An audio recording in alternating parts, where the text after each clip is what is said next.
library is going to look like, except it'll be sitting on a post when it's all done in your yard, and beautifully decorated in your own personal and individual ways.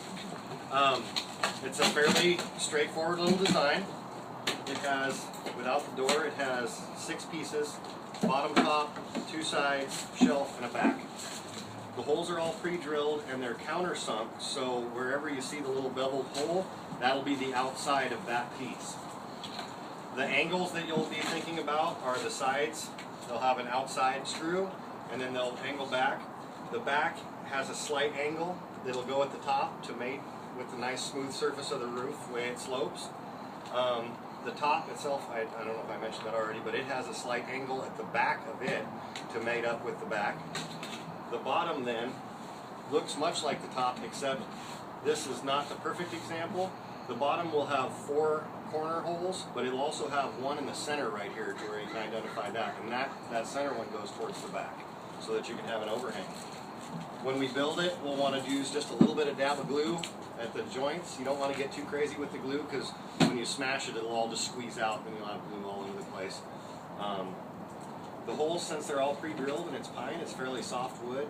I've seen a few electric drills around, but I think for the most part hand tools would probably be sufficient. We have posted a bunch of those at the stations.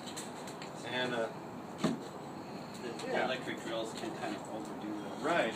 The doors, when we put the door together, I don't know what this is called, this joint right here, but essentially these grooves are sunk into the boards. We've got little plastic dowels that go in. You'll put just a little dab of glue down in there.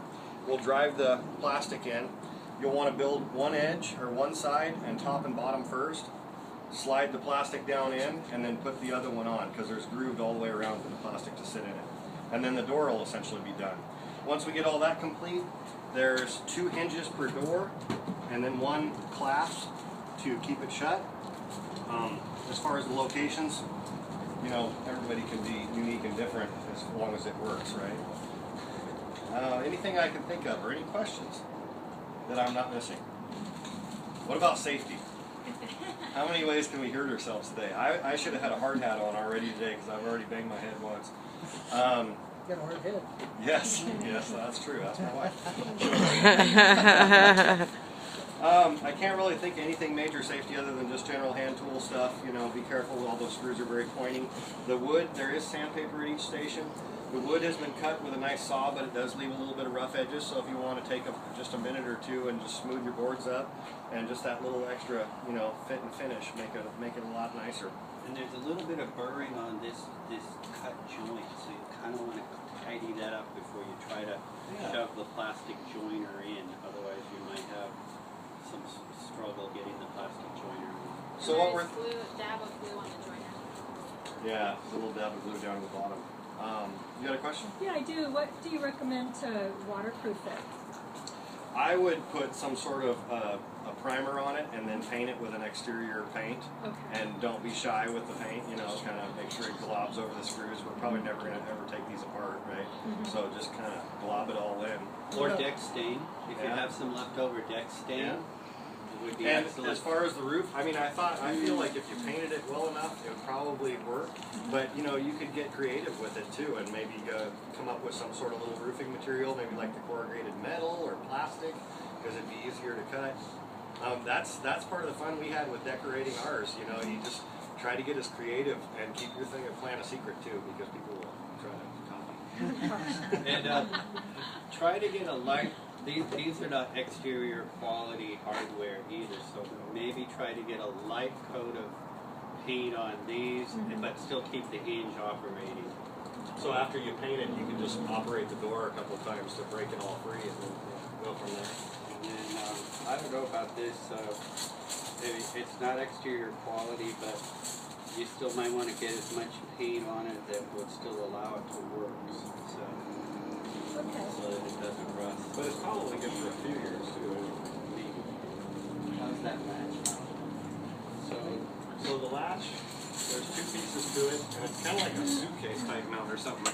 You would put the big part right there, and the little part on the other end, and then it flips up and grabs. So you're going to have to make sure your door is flush on this side. Yeah. I would mount the hinges first, get the door plumb, and then put the latch on it. And there will be help coming around and helping everybody. Yeah. Do you feel like the seams will be waterproof enough so we pop between?